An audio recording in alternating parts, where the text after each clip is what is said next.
Righto, welcome back to the Maximum Cricket Podcast. My name is Munter, and we have Jacko with us today on episode 52. Bit of a controversial episode indeed. Who are the best cricket commentators in the world? Who is the greatest cricketer of all time? Why does Test cricket make us feel more than T20 cricket does? And should India move on from Kohli and Rohit Sharma? And much, much more. It's a yes-bang maximum, the first of this contest.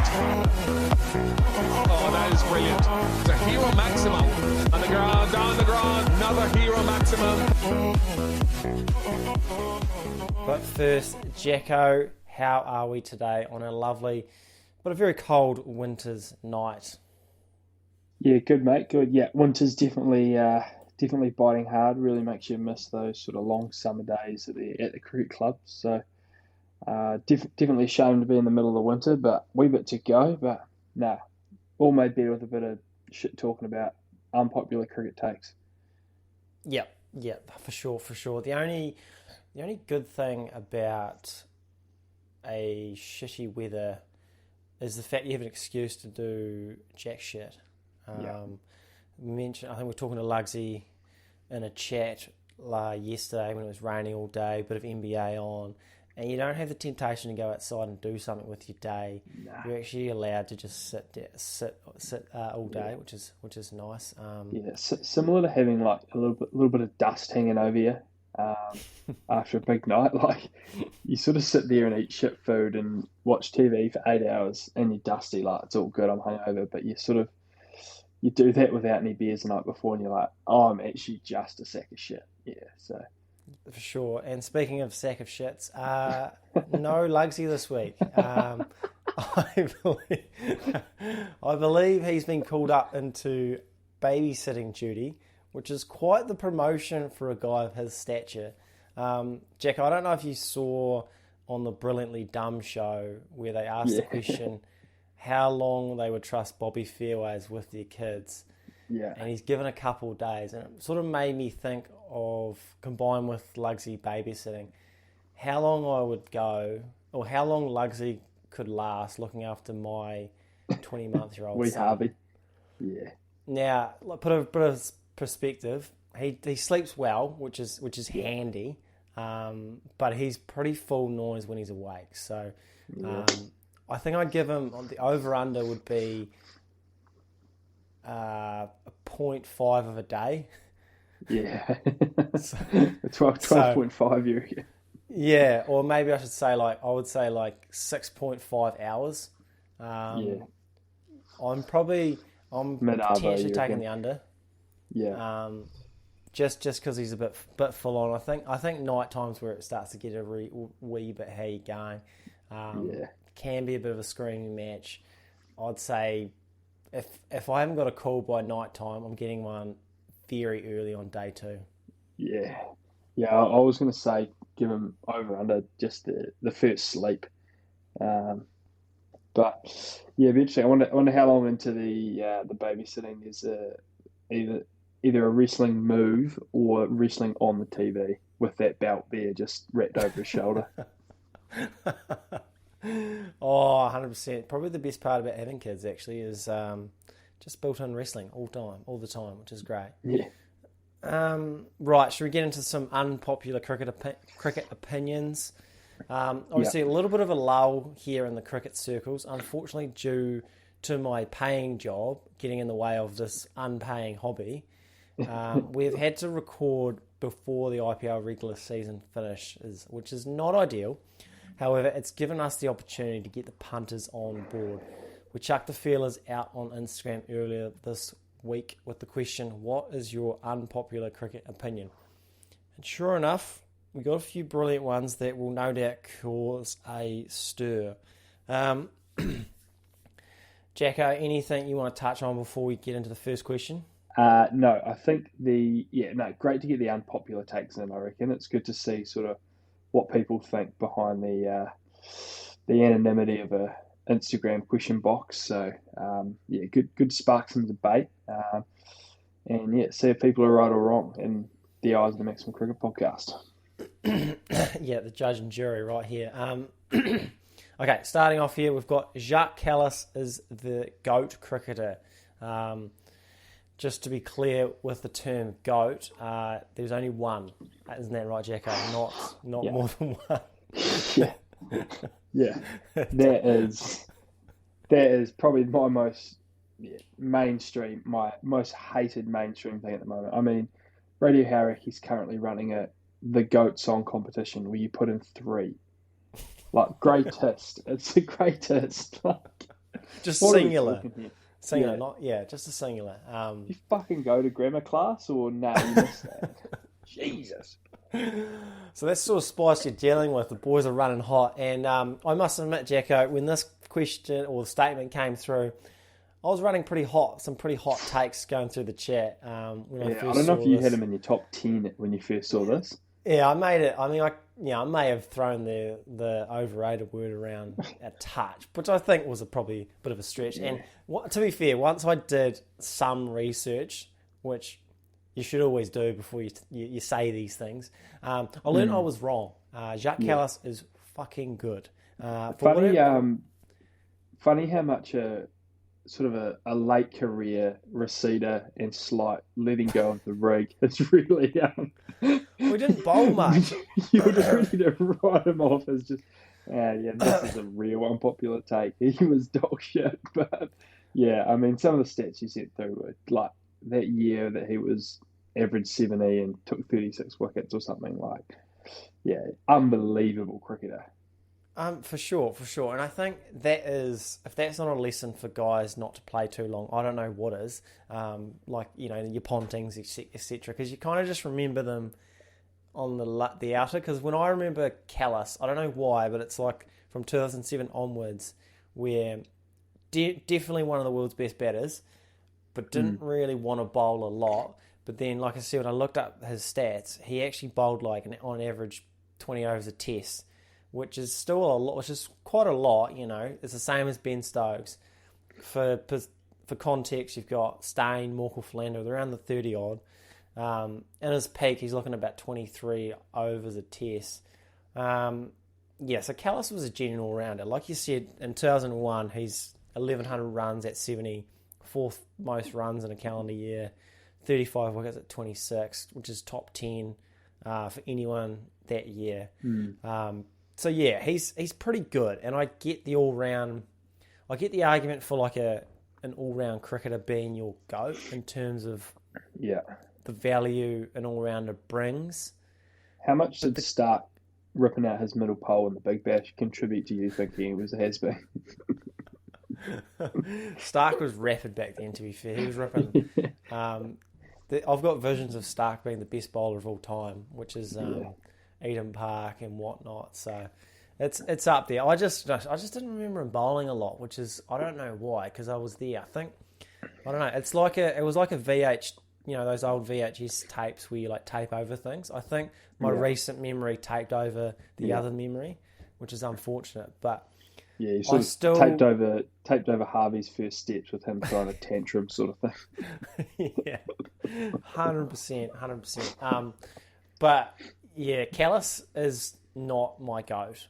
He just isn't. I think he's in that top 5. I think I said to you guys, you got Sobers, you got Murley, you got Warne, you got Sachin, you got Kallis.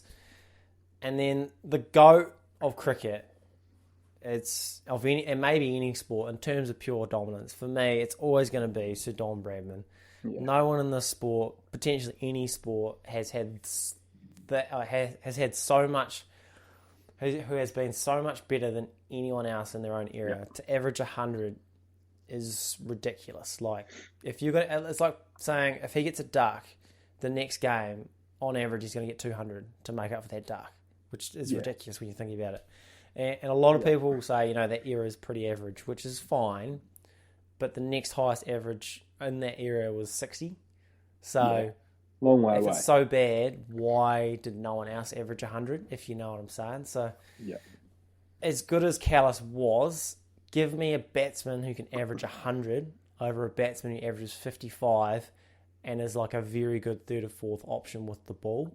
What about you, Jacko? What are your thoughts? Yeah, I think, as you said, Bradman's just so hard to beat. I think that 99 6'4" or whatever it is. Like that's the pinnacle number in cricket. Like everybody knows who Bradman is. Like whenever guys are having a hot run, there's always Bradman's name at the top. You sort of look at averages whenever it's ordered. Like we've got the Don up there. I mean, the term the Don comes in cricket terms now. Like it's just like it's like the MJ, like the GOAT sort of phrase. So yeah, very hard to dethrone. But as I sort of said, like my probably top 5 cricketers off the top of my head wouldn't have included Kallis until we've sort of deep dived the last couple of days. And then, yeah, like looking at that record, if he was just a batter, he's probably maybe a top 10 player ever. And then, yeah, you throw in sort of 20 overs at 135 plus, taking a few poles. Yeah, special talent and definitely a top 5 player all time, probably. But yeah, I mean, I don't know, there's something about your Pontings, your Tendulkars, just that, like, those pure batters that bat at 3 or 4 and accumulate runs that just, it's almost like the big hundreds and those sort of big moments that stick with you. So tough to dethrone probably Bradman, Ponting, Tendulkar for me, but yeah, he's definitely starting to sneak into that top 5, I'd say. Yeah, I guess the argument for his value is because he's the all-rounder and the value that an all-rounder brings. Like if you were going to draft an all-time Test 11, you might look at a Kallis first, just in terms of it adds that balance to your side, and you're going to get, you always want a batter in your top 6 that can bowl a bit, and you also, Kallis is like could be your best batter. But I think it's just 100. It's just so much that you just can't overshadow that. It's interesting as well. Like, I don't know what it is about being like a statistically good all rounder that almost is like detrimental to your case. Like if you were like name the best all rounders ever, it's like Stokes springs to mind, like Freddie Flintoff, like those sort of guys that have electric moments versus like a Kallis who was like a genuine great batter and did a job with the ball. Like it's almost like those guys that have moments with bat and ball that you remember as like the great all-rounders, which is like sort of a backwards way of thinking about it. But you almost put your all-rounder as like your match winner, and then match-winning performances stick with you a bit more than like the stat compiling of great batters and great bowlers. Yeah. I mean, that's how I thought of Kallis. And then, like I said, when I dug deep, he does have the most player of the matches awards. But I would argue that, I haven't looked into them, but I would say they're all from batting. So I don't know, I just think of him as like, he's just a really good batter. Like he's like on par. He's like on par with your Pontings, your Sachins, your Laras. But he can also... Well, he's probably Africa's best cricketer, isn't he? South Africa's best cricketer. Oh, yeah, for sure. Oh, absolutely. Yeah. And like, I mean, top 5, top 6 best cricketer ever is no joke. But I guess you got to nitpick when you're looking at those top dogs. Yeah. Right, should we go on to the next question? Yeah. Okay, something a little lighter. As a bowler, every pitch should be so green you can't tell it apart from the grass. First of all, Jacko, you shouldn't be sneaking in questions like that. There's no need for that. Yeah. Okay. Do you want to take first crack at that one? Yeah, I disagree. I'm going to disagree. To my own question. No, I think. Yeah, I don't know. Again, we've talked about this at length of like, why is a 2-day test match when seam dominates acceptable, but when spin doesn't? It's tough. Like it's like not all good, and they've doctored it. Yeah, I suppose as purely as a bowler, like I reckon green wickets are almost like, and this will sound a bit backwards, but almost more challenging to bowl on. Like you can sort of over try and probably feel like you should a little bit on that, but yeah, I know what you're saying. Well, like you sort of no, but like obviously if you get it right, like it's all good. There's more pressure. There's more pressure. Yeah, definitely. You sort of the mental game kicks in a bit more. So, no, I think all like cricket, you want an even contest between bat and ball, and I think that's like no matter what the format is. I think like one day you want to see probably a 50 overs, and then a team either chase it down in 48 or later, or gets sort of bowled out in the 48th, or doesn't quite make it. In a test match, you want to see day 5 results. T20s, I suppose that's probably a bit out the window because the pitch should be relatively similar. But yeah, I think whenever you're starting to be like cricket needs to favour this one person or this one aspect, I think it gets a little bit dicey. So yeah, I mean, green wickets are probably the easiest for everyone to make. So that could be said as like that's how you bring consistency. But yeah, I think even contest is what everyone wants. Like day 5 test matches over 98 or 99 or even 100 in one day that's where you want your results to be. That's where the most entertainment is. So yeah, I don't think all pitches should be green. That's for sure. Yeah, no, fair enough. And I will point out, I'll call out the person. I won't say his name because this is anonymous, but I'll call them out because they've prefaced it by saying as a bowler, as if we couldn't tell for starters, and also it's because you know you're wrong. You know what I mean? Like you know that it's wrong. You would if you just said every pitch should be green. That's owning the take. But you've said as a bowler, like because you know I'm biased, so you know it's wrong. Having said that, give me a 2-3 day test when it's either spinning square, seaming around, bouncing off a length over Pakistan any day of the week. State highway roads, batters dominating. Yeah, I would prefer bowlers dominating the bat over batters dominating. I will die on that hill. Absolutely. Yeah. Yeah, I would agree with that. And I suppose if you're making it green, you're always making result wickets. So yeah, I think like if the opinion is all wickets should be result wickets, I'll get around it. And if that's making them green, that's making it green. Perfect. Okay. Kind of ironic we're going to this one because you could need one of these if you're on a green pitch. No thigh guards while batting. Now, okay, just give me a second to sort of compose myself a little bit before I load up.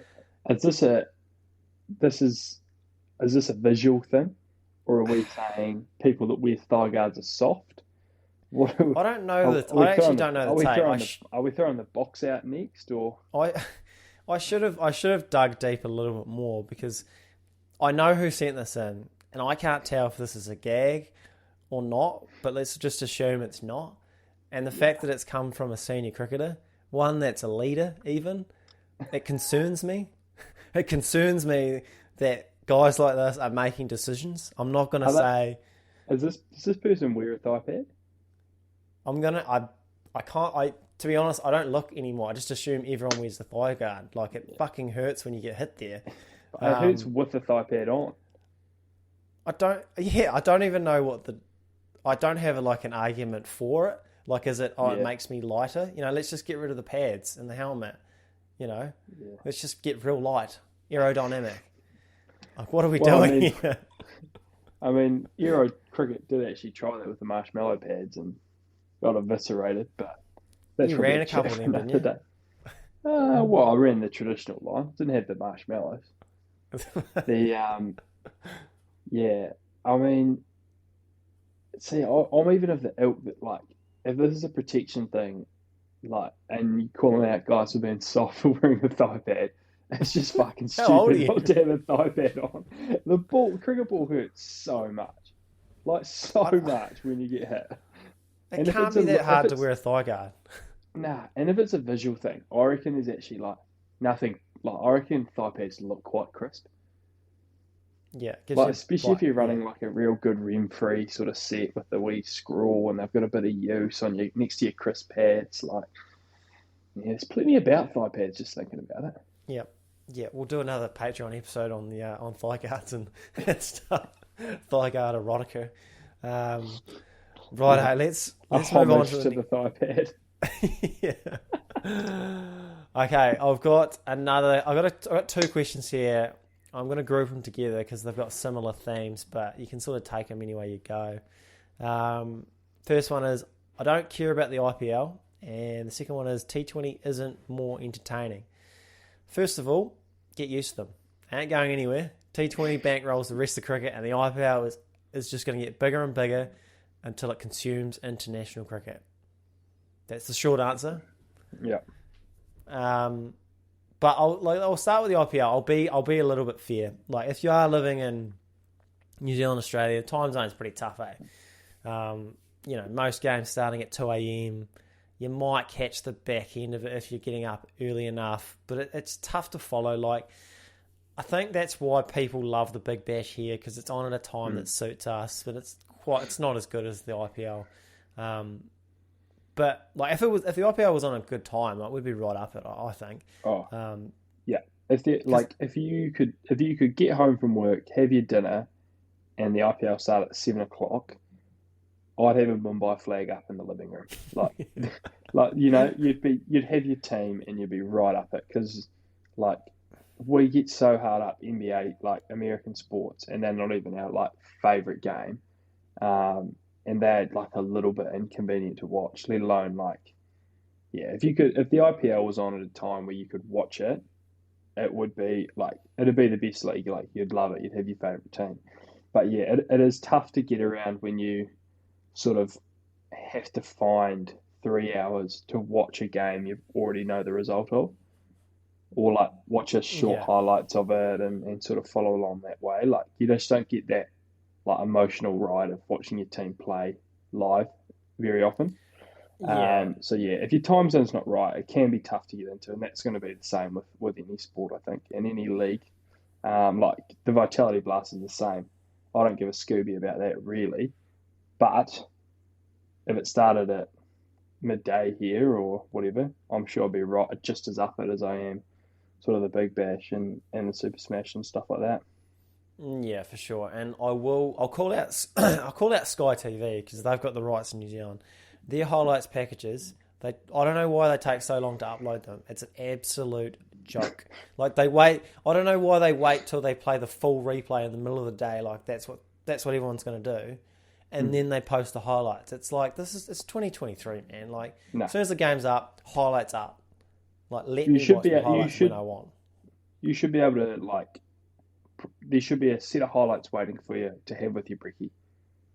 Absolutely. Like, if you could have 7 till 7:30 highlights, and you just sit there with Harvey, give him his tucker, have your brekkie, have your coffee, get through 25 of the Titans teeing up Chennai, happy days. You can stay off your phone for the first 30 minutes of your day.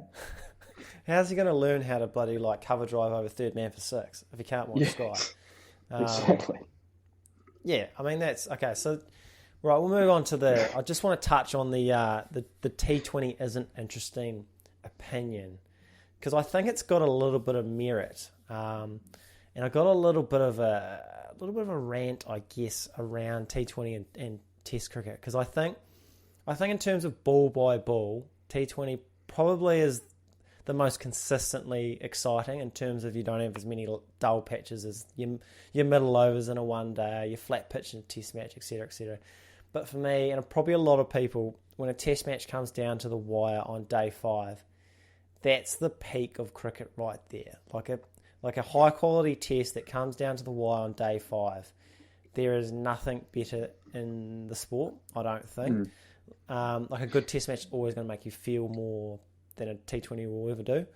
There's something to be said around the build-up over 4 or 5 days, or even a whole one day, maybe not a bilateral, but a World Cup. And I sort of wondered why, and I think it's because we become emotionally invested in the story.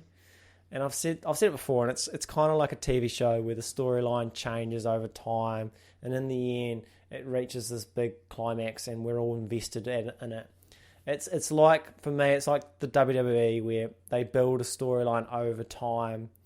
You know, for our wrestling goers, Sami Zayn hit Roman Reigns with a chair. one of the biggest pops they've ever heard. Well, it was massive. It was huge, and it doesn't happen if that betrayal, because betrayals happen all the time in wrestling, and it's just one of the shticks. But it's one of those ones where it got drawn out over months and months and months, so that when it finally happened, it was like a big pop. You know, kind of like the Marvel movies where you've got all these movies building to one like massive movie over a 10-year span, and then it's like this big event. Yeah. You know, you need those movies in between. It's like watching a movie versus watching a TV series. Yeah. And there's something about the old school way of watching series of like free to air, like TV, and your series will be on the same time every week, and they're like anticipation builds, and you know everyone's watching it at the same time, like everyone's tuning in, and everyone's on the same page. Everyone's watched it to that point. Whereas like, your T20, it's over quickly, but it's entertaining what was there. It's an action movie, isn't it? It's sort of your Iron Mans, your John Wicks, like gives you action, keeps you entertained, but you sort of can leave the movie theatre wanting a bit more. So it's where Test cricket will always be pinnacle, isn't it? Because it can have that depth and that time to sort of unravel, and you sort of don't know what's going to happen as much until it all sort of comes to the fold at the end. Yeah, and I guess like my point is I'd love to see like more investment in like doco series, like behind the scenes stuff, like get to know the teams, the players' stories, like Cricket get to know them a bit brilliant. better. Yeah, so you kind of like once you know these players, you're invested in them, and when things happen, like it's kind of like, you know, it's kind of like the Stokes Headingley.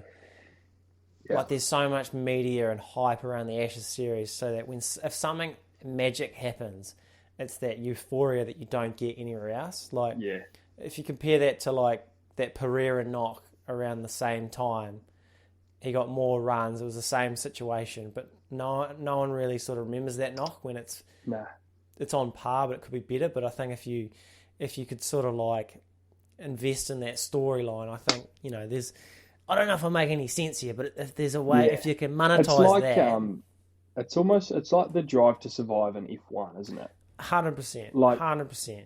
That sort of like the stats around the viewers that bought into Formula One is like unbelievable. But like you watch the series and you're like, fuck, this is pretty cool. And then the next Formula One season comes around and you watch a few races and something big happens in a race and you go, that's pretty fucking cool. And you go, shit, that's going to be good on Drive to Survive in 6 or 7 months' time. And then you relive it and the cycle just goes on and the investment gets higher and higher, as opposed to, watching highlights of Indian players sort of at 2:00 the next day and then on to nothing else. So, you need that behind the scenes development to just build that intrigue, build that sort of like in depth about players and storylines to build that interest. Because, if you're not following, like if you're not from a region and you don't follow a team, it can actually be hard to like invest in all these leagues because you don't have that behind the scenes and players and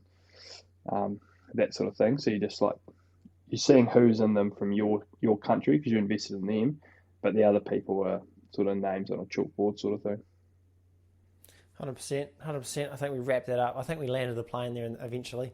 So we'll move on. We'll move on to should we do our Piranha picks, or at least chat about them? Chat about them. You maybe give out some IPL final picks later in the week. Yeah, for sure. Funny enough, Piranha picks brought to you by Piranha Grip Socks. Your non-slip grip technology designed to minimise slipping in your shoe and maximise output. Designed and tested right here in New Zealand by professional athletes. The choice of sock for several black caps and white ferns, as well as the #1 women's bowler in the world, Sophie Eccleston. Also, Devon Conway absolutely tearing it up, 80-odd not out last night. I believe he's gave a pair of piranhas to the great MS Dhoni. We'll be getting him on hopefully soon. So he asked for the code TMC20 to get 20% off today. Just on the Dhoni, what do you reckon Conway's average had to be for him to chuck the socks on? Like if Conway averages 15 plays 3 games and out, do you reckon he's got the piranhas on? Oh, Obviously, no way. obviously he would because they're the best grip socks on the market. But Yeah, well, Conway's that's averaging a true. bit. To be Conway's fair, averaging a bit. He goes, "Geez, those socks are good." yeah. I mean, the king Finn Allen and also Michael Bracewell, they managed to slip a pair on Rohit Kohli. So, and Finn hasn't played a game in 3 years in the IPL. Yeah. So, How he's many obviously pairs good do you hand. reckon? How many pairs do you reckon were just snuck into their bags and said, "Just hand these out at training, boys," on Oh, their way you over would. there? You would, wouldn't Yeah. you? Like, I mean, just for content sort of stuff. It's massive signing, almost as big as us, I would assume. On par, But probably. yeah, for sure. Should we address the elephant in the room, Jacko? And it's our pick percentage. It's starting to look rough, especially cricket. Not NBA. NBA we're 5-0. Very good at the NBA. We're actually 5-0, which is something. Cricket would be the hardest sport in the world to gamble on, I reckon. I'll I plainly thought it go out. was easier. Yeah. There's just so much that can go wrong. And What about there's just so, Kohli's 100? So Kohli made that Yeah. 100, and we had RCB to score the most, like a player from the RCB to score the most runs. And you got Kohli, you got Faf, you've got Maxwell versus an absolute dumpster fire in Sunrisers, and Kohli makes 100, brilliant, and Klaassen makes 104, and it's like just like that you lost. Yeah. Yeah. It's unbelievable. And it's like you said, it's it's the tough. stupidest game in the world to play, and it's the stupidest game in the world to bet on. That's all I can sum it up as. Yeah. Okay, but so hey, we are, because people are starting to talk, aren't they? They're starting to think, like, should these guys even do a cricket podcast? And the answer is probably not, but here we are. So, if you don't like it, don't listen to our pick. Pick the opposite. Yeah, exactly. Pick the opposite. Keep That's how you listening can win. Keep listening and fade us. That's how you make your money. Okay, so look, this week, as I said, unfortunately we're doing it just before the last 2 games of the IPL regular season. We don't know who will be in 4th place, but by the time this comes out, the listeners will. So we thought we'll make an official pick tomorrow when we have everyone there. We'll put the posts on, the Instagram at Maximum Cricket Pod. We post them in our records, etc. But should we have you got an NBA pick? Because it's slim What have we pickings. got? Heat at home tomorrow. Yeah, Heat Celtics. So should we just go? Do you think the Celtics will come back? In the series at all? No, they're done. In the series. Burnt toast. They're done? Okay, they're They've done. got to be, don't they? They're still. See, I was looking for some odds before. They're still second favourite to win the whole thing. Yeah, I saw some analytics said they've got like a 66% chance or something to win this series still. So I don't know. There seem to be a lot of stats about how the Lakers were in this insurmountable hole at 2-0, and then obviously they've gone down 3-0 today. But like nothing being like, the Celtics are cooked. Like everything seems to be the Celtics have definitely come back, but the Lakers are toast at 2-0 down. So. Jimmy Butler seems to be the best player ever, and that Spoelstra is maybe the best coach ever, and he's never won Coach of the Year. So, Is that right? Holy shit! Yep, never won Coach of the Year. So, Shit. and Crazy. the last 5 Coach of the Year are all out of the job. So, Don't be a coach. Don't be a coach in the NBA if you want to keep your job. Pays well. Yeah. Though, so. I haven't got any NBA off the top of my head, but surely we'll do an official one tomorrow. Yeah. Do an official one tomorrow. I'm Just thinking Butler surely over Lakers. points. Yeah. Butler over points. Jokic over. Whatever the 4th quarter points is over in how Celtics heat, because those games seem to just heat up quarter 4. Yeah. Nice. Okay, well, let's move on to our next round of questions. A couple more to go. This one is bring back Cricket Max. Now, a lot of people won't know what Max Cricket is. It was something that was brought in the late 90s, early 2000s. Martin Crowe ahead of his time. Definitely foreshadowed T20 cricket a little bit. 2 times 10 over innings. They had other gimmicks. They had the max zone where if you hit it straight, your runs are doubled. I think they had originally like multiple sets of stumps, so they had 2 sets of stumps at both ends, which is a bit of how you're going. Is that the set? Did they have a car on the bank that if you hit it, you got to keep it, or is that early additions to the IPL? I'm thinking of. They've done that quite a bit. Like I remember, they've done that in quite a few things. I think they used to do it in like Australian domestic cricket as well. Yeah, one-day cricket, didn't they? Yeah, I remember. Do you remember that yarn about Richard Hadley winning a car? And the gig back then was that any time like someone won like player of the match or anything like that, which was quite often Richard Hadley to be fair, they had to split the winnings within the team. Yeah, I have heard. And this one time he wins a car, he's like, "Yeah, I'm going to keep the car. It's my car." It's hard to argue with that. Yeah, it is. One of the other great ones was it the Tory that won man of the match in that little dustiness on him and the boys just got in it and started doing laps of the outfield. That's wild, eh? Like, can't be getting away with that nowadays, unfortunately. Nah. The world was a wild place back then. Yeah, for sure. Next cricket, I would like to see it come back, not officially, but I was talking to you before. I was talking to the guy who sent the question in. Spice up the Super Smash a bit. Give us a magic round, one round where they just play max cricket. Maybe they all play it at the Mount for a weekend. They have the old kits come back, the retro kits. Yeah. Make it a real spectacle. I think that's got a bit of merit. Yeah, definitely. I think there's a real time of year in New Zealand where you could time something like that, and if you did it right, you'd probably get the punters in. Yeah, I agree. Yeah, you sort of maybe into 2 days of cricket, into Bay Dreams on day 3 sort of thing. Like you have your 2 days of cricket, then like a Bay Dreams afterwards. Like players come with it, go to Bay Dreams. Yeah, exactly. Yeah, players go to Bay Dreams. There's space for it, and I think there's that time in New Zealand from sort of Christmas Eve through to mid-January when like the world's not a real place and time doesn't exist. And if you can just put cricket on in good weather where like everyone can be there, there's got to be space for it in the game. Yeah, promote the shit out of that weekend. Send TMC up. We'll promote it. Get TMC on board mainly. We'll cover it. We'll commentate. Yeah, easy. And we'll probably just have to go to Bay Dreams after too. Rude not to. Last question, and it's a biggie. Probably very controversial.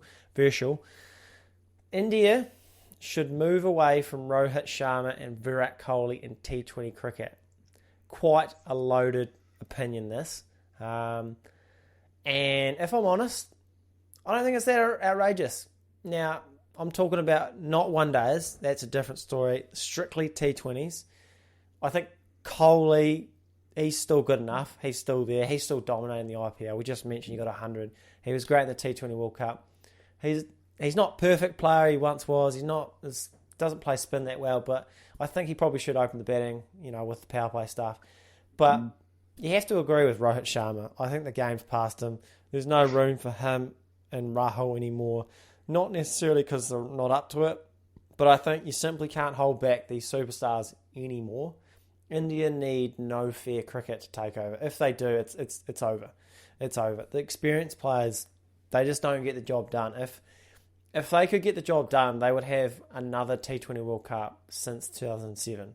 It's ridiculous that they haven't won a T20 World Cup since the IPL has come into fruition. The moment just always frightens them. They're always playing scared. It just doesn't work. Give the captaincy to like a Hardik Pandya and just let the kids work. Let them figure it out. You've got guys like Shubman Gill, Jaiswal, Gaikwad, Jatish Sharma. He got 100 for Punjab. These are all young guys that score quick. They've got so much range. I think Kohli was talking about the other day that he keeps his technique kind of test worthy. Like he's still good, playing well, but he's like, I've got Test cricket coming up. I don't want to change my technique too much, which is fine. But you got these kids that have got no fear. They've got all the shots. No. If you've got a top 4 of Kohli, Shubman Gill, Jaiswal, Sky, Pandya, I mean, a bowling unit, you're scared shitless. Yeah, and I think this is very, very close to moving from an unpopular opinion into this is probably a conversation that needs to be had. I think you're right. I think with Rohit, that conversation's probably starting to be had behind closed doors. I think Virat can play wherever he wants until he retires, potentially. And this sort of last 8 months of him just coming back on real strong has sort of given him that wind. But yeah, I think it just comes down to like Rohit is a genuinely great white ball player, like a great one-day player. Probably the greatest one-day opener. Yeah. Yep. There's definitely an argument for it. There's probably not many you'd put above him. Averages close to 50. Yeah. But, as you said, these young guys like Kohli and Sharma and the older guys, like they grew up on Test cricket and one-day cricket, and that's how they learnt to bat, and that's what their core skill is. But these guys coming up have learnt to play cricket, watching the IPL, inventing shots, trying to be like T20 cricketers, and I think it's just time for them to, as you said, unleash them. And yeah, there's got to be a reason they haven't won a World Cup since the IPL started. So, I think T20 cricket's the one format where you can go, well, actually, maybe purely the best players aren't going to win us these games, but the guys that are playing consistent, good T20 cricket and have the hot hand are. So I think they're that sort of incumbent view of selecting a T20 side probably is a little bit outdated because, it can come down to, this guy's just scored 700 runs at the IPL, averaging 65, but Rohit's played for 5 years. You've probably got to go. It's pretty easy from the outside to see who you should be going with. So, I think, tough for a lot of people to be like, you can't drop Kohli, you can't drop Rohit. They're great players, but I mean, it's certainly starting to become this is more of a conversation that should be had. And I think if they don't go well at this one-day World Cup, there could be the wolves at the door for these two. Well, not for Kohli, but definitely for Sharma. Yeah, definite last dance, I think. Righto, let's move on to the draft. We recap from last week. Look, it's first of all, it's a shame we don't have the full quota today. There's a wee rumour going around that Lugsy's just a bit filthy. That Jacko, you've pipped him in the draft. Well, you've kind of smoked him. To be fair. You smoked everyone. And although there's going to be no snack draft today, we do have something else in store. But before we get to that, Jacko, we mentioned last week how there was a lot of heat heading your way. And if ever there was a perfect quote, I think it's form is temporary, class is permanent. We thought at the time the pie and Coke combo would be too strong, and it proved that. How are the emotions? Yeah, as I said, sent the video through. Let them know we back up. We never left. Just had a couple of dull weeks, but no, I think as soon as Steak and Cheese got to me at pick 2, and as soon as Coke got through Crom at 3 and 4, really sort of. Yeah, felt like the Warriors sitting below the T-Wolves there for just a second, and just happy. We dagger into me there. Yeah, there's just moments as a GM, and you've sort of outworked the rest of the organisation. So, good to be back on top. So, great combo. I think I missed it. I definitely fell into the trap, and I went a bit too individualistic. I think the chicken bites. I think they weren't number one potential. I think not drafting the pie, I think, was a bit of a miss. I think, and it proved costly, and that's okay. I'm happy for you, Jacko. I really am. We knew this was coming, and it's good. It's good to get a bit more parity in the league, I think. Okay, lifts everyone when the league's when everyone's playing well, doesn't it? Yeah, for sure. Righto, so we do have something different this week. We've teased it for a hot minute. Like, we love commentary. It's a crucial part of any sport. Quite often, the greatest moments in all sport are paired with the best commentary. One does not work with the other. You know, a great play can be butchered by a bad commentary. You know, a good play can be elevated by perfection commentary. So we thought, let's create the best com box by way of draft. It's very simple. Jacko's going to get first pick, and I'm going to go next, and we go flip-flop, so forth, until we have our 3 best com boxes. We have massive depth of talent amongst cricket commentators nowadays. The division is massive. But it's more about, we talked about this off air, Jacko, it's more about bringing the right people together to make a good side, to make it work, make it flow. For me, like I've got a checklist here for a great commentator. First of all, you've got to have cricket knowledge. Are you giving us, the consumer, something we didn't already know? What sort of energy do you bring?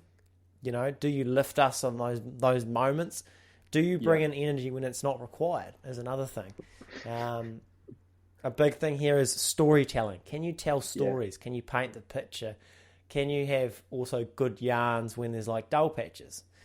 Can you tell a joke? Are you funny? Can you make us laugh? Can you take a joke? This is a big one here. Are you a facilitator?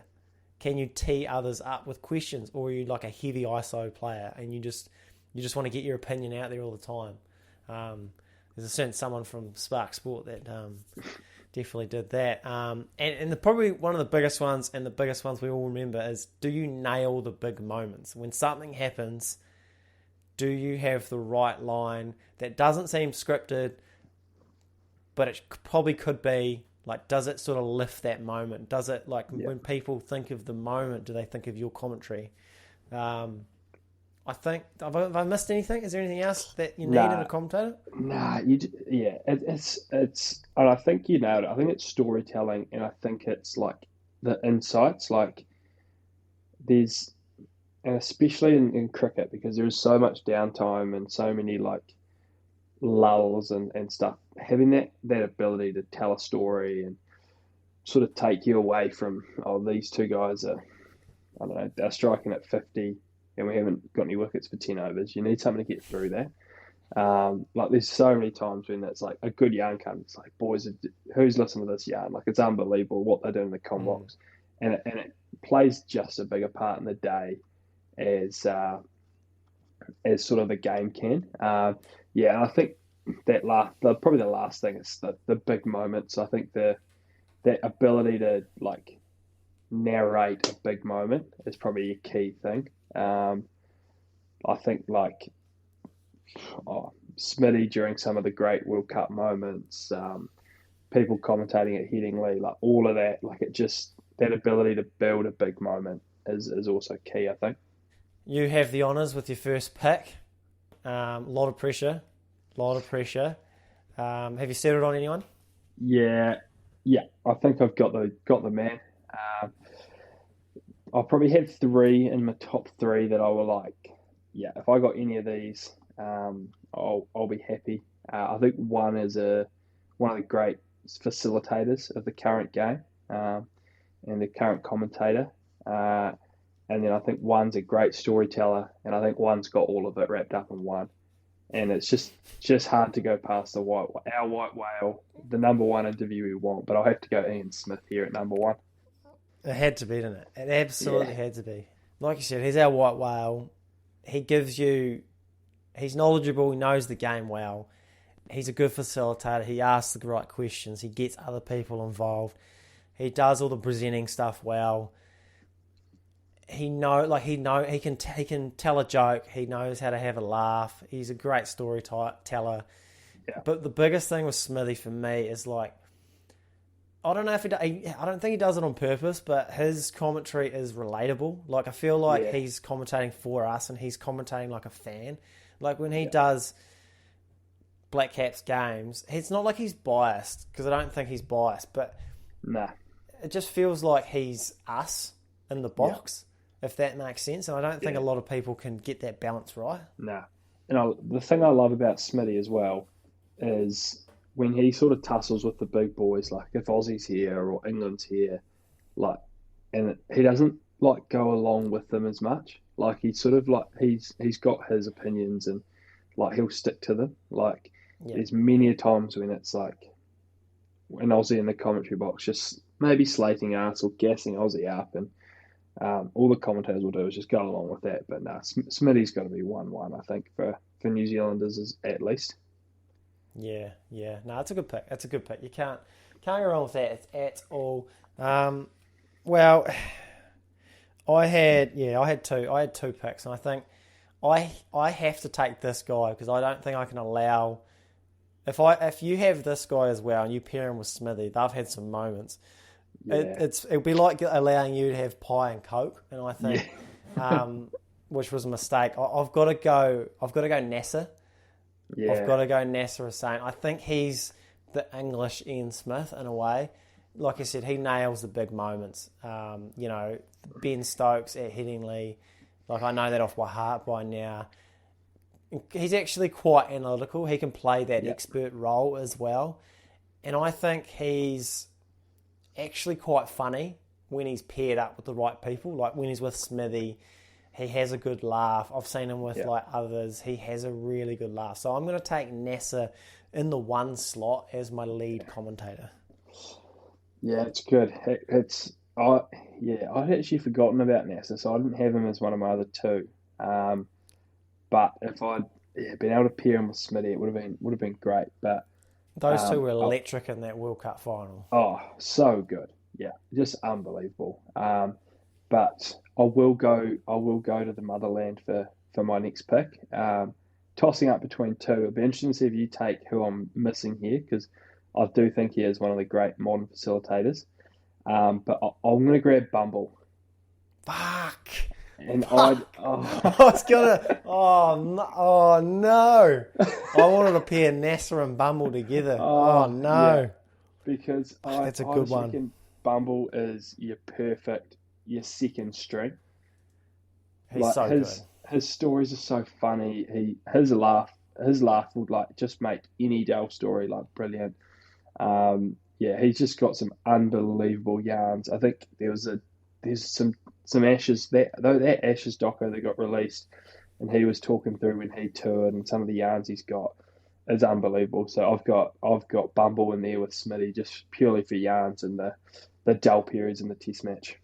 That's a big loss for anyone. He's got obviously Bumble's biggest asset is he's funny. Yeah. But he's quite good he's actually quite a good knowledgeable commentator as well. Yeah. And a good storyteller, like you said. Yeah. And I think just being that older, like it's sort of everything's funnier coming from like Bumble because he's got a good nickname. He's a bit older, like the glasses on the end of his nose, like everything just is perfect. Yeah, 100%. Well, okay. Well, I'm gonna have to take.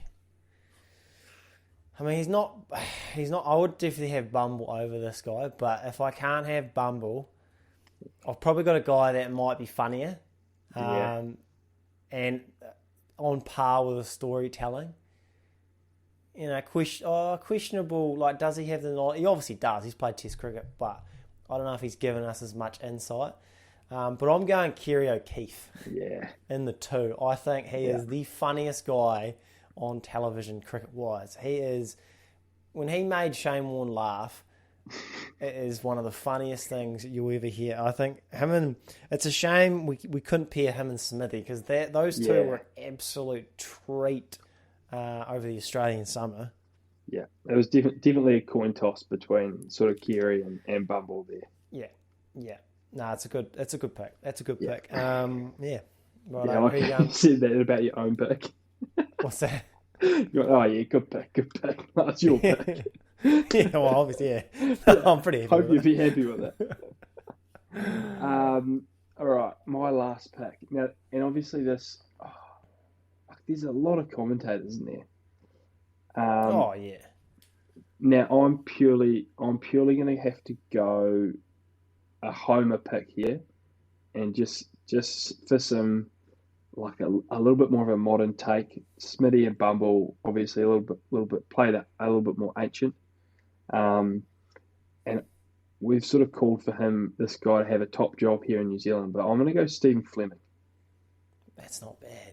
I'm going to go Stephen He Fleming. wasn't on my list, but he was a commentator, he'd be very good, very insightful. The few series that he has commentated, I think just getting a little bit of that knowledge from the modern game. I don't need him to be funny. We don't need him to hold any. We don't need him to do the ball by ball because we've got Smitty. But yeah, I think just being able to go to Flem with a bit of your tactical insight and whatnot would be brilliant.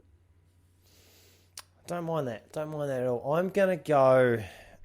I do need a New Zealander on my board. Yeah. But I'm not going to go.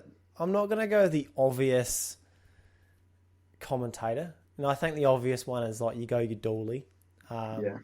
And I think as good as Dooley is, I think if I've got NASA, I don't think I need Dooley. So I want someone again that provides a bit of expert knowledge, and also want someone to bounce off other people. So this might be a rogue pick, but I'm going Mark Richardson in my 3. And I think if you could pair NASA, Kerry O'Keefe and Mark Richardson, I think, first of all, just Kerry O'Keefe and Mark Richardson that could be anything. Because I think Rigger's he's quite dry with his wit. Yeah.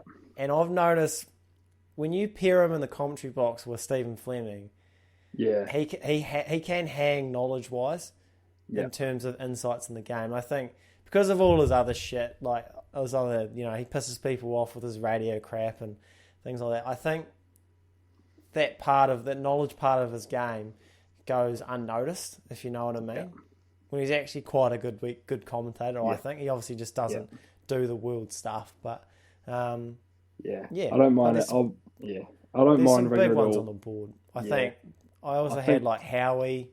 Yeah, I think I had Howie very close to taking Howie 1, if I'm honest. If you watch any Big Bash, he is brilliant, like at having other people there and having them be like the stars. He's probably the best facilitator, I think. Yeah, that's what I was saying. He tees up the best modern facilitator. Well. And like his podcast, The Howie Games, unbelievable. He's a great, just like one of the great media personalities. So. Yeah, tough to leave Howie off. As I was talking up Fleming, I thought, Ponting would have been pretty handy there. Ponting is so good, man. He's such a good commentator. That's a huge miss. If I'd gone Bumble, Smitty, Ponting, that's probably my dream 3, if I'm honest. And I could have had it. But that's a miss. He is probably the most knowledgeable commentator there is. Yeah. As I was talking about Fleming, I was like, who was a better player and commentates bigger games? And I was like, Ricky Ponting. I was like, that's a huge miss. So nearly tried to walk the pick back, but I'll stick with Flem. But Ponting a miss. I did think about going rogue and picking an all ACC commentary team. Get Jason Hoyt up there. Jason Hoyt, Jeremy Wells, and Lee Hart, just as a throwback to the glory days of the Caravan. I think I could have thrown Jeremy Wells in there with Bumble and Smitty, and he would have actually excelled. But Lee Hart would be outstanding. Yeah, probably needed some actual cricket insight with the trio. But I thought long and hard about throwing in some ACC players too. I think I had, who else did I have here on my list? I got Gilchrist. I think I thought Gilchrist he's become a very good commentator, underrated facilitator. And he's got his knowledge. I think he's quite becoming a leader of that Fox crew. Ian Bishop, I thought he is up there with like the moments. He's remember the name, absolutely nails that stuff. From your IPLs, you got your Harsha Boglays. I think from the Indian stuff, he's a great storyteller, facilitates everyone, gets everyone involved. I think it's pretty good. That's pretty good. Yeah, definitely. Some of the West Indians are pretty good too. There's something about that Caribbean accent that really is a nice break up to a test match. What about Danny Morrison? Bit of flair. Or is he rough yet? Yeah, he can do the pre-match, but I'll keep him out of my com box. Oh, shit. Right, should we wrap it up? That is us for another week, team. Episode 52 in the books. A full calendar year, if you will. Hell of a journey, and we couldn't do it without the passionate listeners we get. Thanks to PYRANHA Grip Socks. Thanks to Jacko, as always. Maximum Cricket Podcast. Like and subscribe, and we will catch you next week. Thanks, mate. Keep fading the boys, too.